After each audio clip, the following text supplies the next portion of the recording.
आज एक मैम पूछ रही थी मैंने क्या पाप किया था जो इतनी बड़ी सज़ा भगवान ने मुझे दिया। उनके पति का देहांत हो गया है कोविड में। बहुत पढ़ी लिखी, बहुत समझदार व्यक्ति।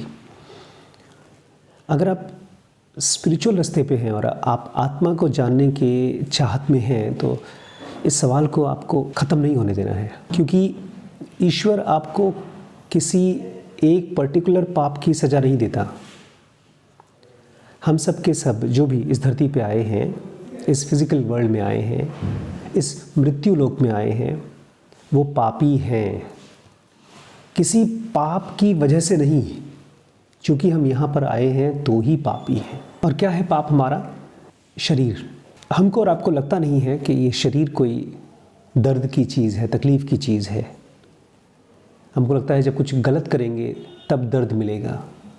अपने आप में इस शरीर के साथ रहने की जो हमने परमिशन दे रखी है, यही पाप है।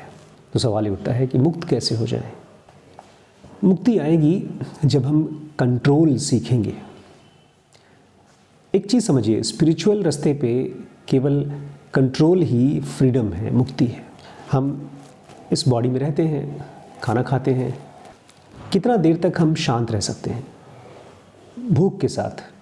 क्योंकि जितने भी योग की एक्सरसाइजेज हैं, बल्कि एक्सरसाइज कितना बेकार है, जितनी भी योग की विधियां हैं, यम, नियम, आसन, प्राणायाम, ये है क्या?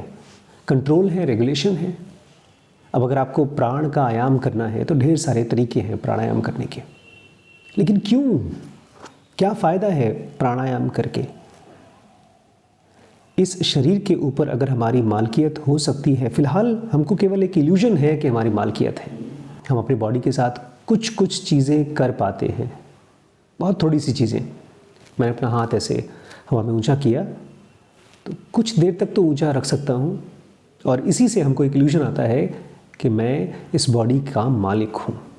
सच पूछिए तो कितना देर तक रख पाएंगे आप इस हाथ को ऊंचा? हम तो अपनी बॉडी को दर्द भी नहीं दे सकते। आप दे सकते हैं दर्द? और एक बार दर्द आ जाए तो क्या उसको ठीक कर सकते हैं? इसलिए मैं कहता हूं कि हम सब ये शरीर है नहीं। ये बेचारा शरीर आत्मा को यूज़ करके अपने आप को ज़िंदा महसूस कर रहा है और वो सोच रहा है कि मैं मालिक हूँ। लेकिन एक दुखी आदमी खुद को नहीं जान सकता अगर वो दुख को अपने अंदर जाने का, अपने शरीर के अंदर घुसने का ज़रिया नहीं बनाता है।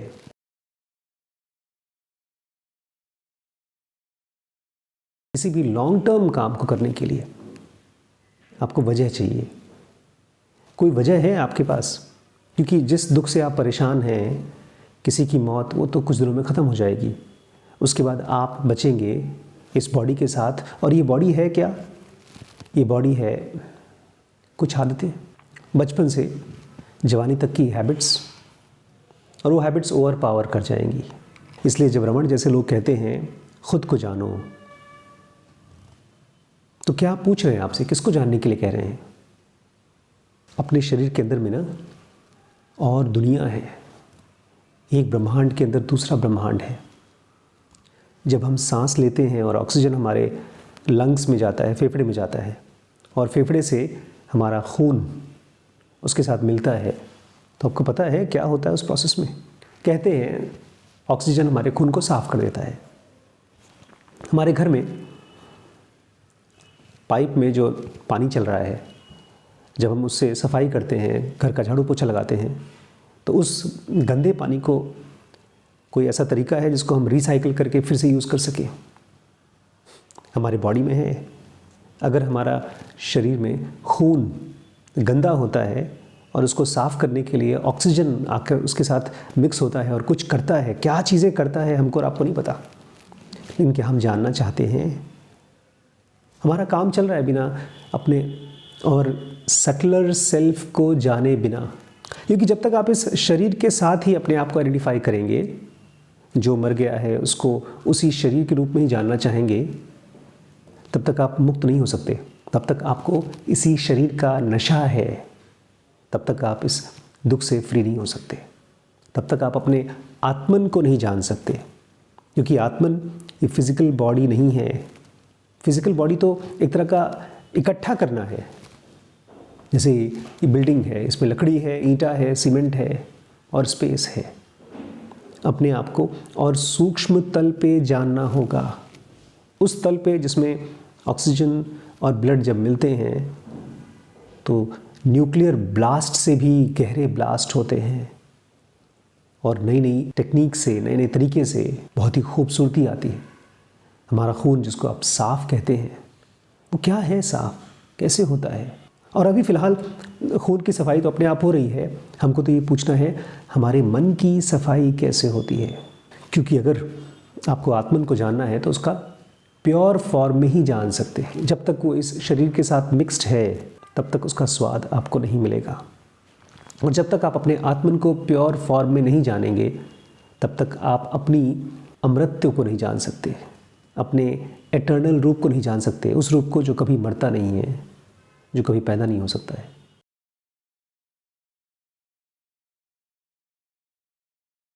लेकिन उसके पहले मुझे आपको एक छोटी सी बात बतानी है। अभी आज ही हमारे यहाँ एक प्लम्बर है निर्मल, उनको बुलाया गया। ये बिल्डिंग बने ऑलमोस्ट 1 साल से ज़्यादा हो चुका है और ऊपर आप सबके भी घर में होता होगा लीकेज, पानी का पाइप लीक कर रहा था, तो बुलाया गया। उसने दीवार तोड़ी, दीवार में से लीकेज को खोजा और उस पाइप को बदल दिया गया।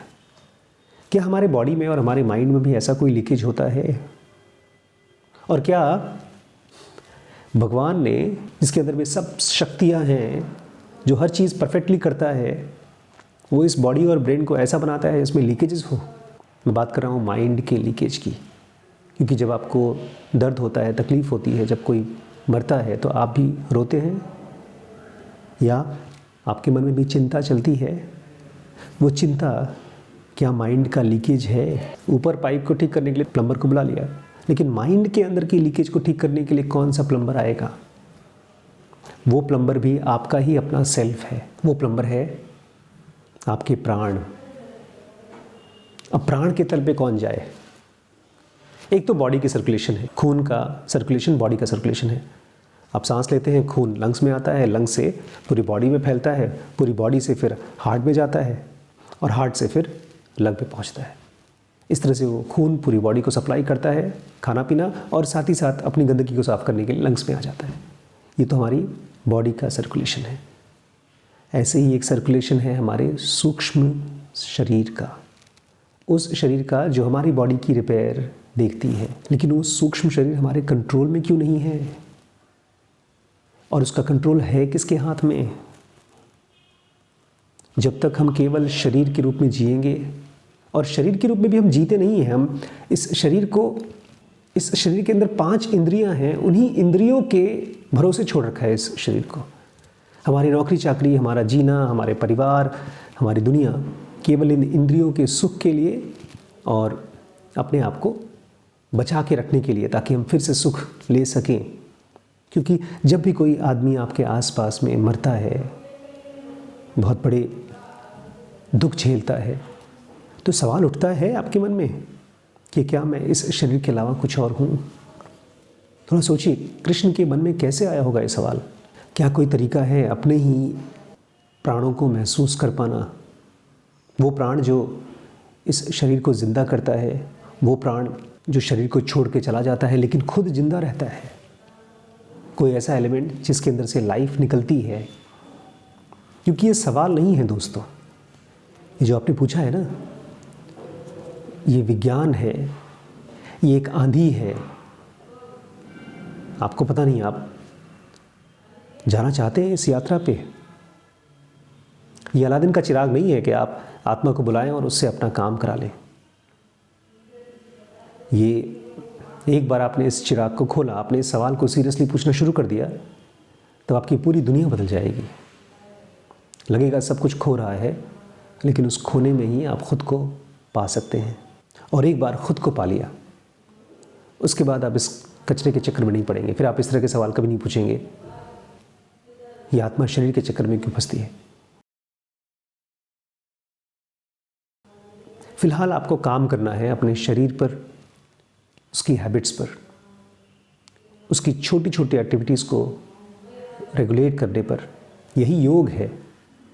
जब पहली बार मुझे ये चीज़ पता चली कि मेरे ही मन में एक इंटेलिजेंस है, एक इमोशन है, तो अचानक से एक बहुत बड़ा कंट्रोल आ गया, एक बहुत बड़ा पावर आ गया मेरे हाथ में। अभी ये मत पूछिए कुंडलिनी कैसे जगती है, अभी मत पूछिए मूलाधार चक्र को मैं यंग वंग करके जगा सकता हूँ कि नहीं। जब तक आप अपने भोजन के ऊपर काम नहीं कर सकते, जब तक आप अपनी सांस को रेगुलेट नहीं कर सकते, तब तक आपको ये सवाल पूछने का हक ही नहीं है। किसी और से, खुद से पूछते रहिए, पूछते रहिए, पूछते रहिए, छोड़िए मत ये सवाल।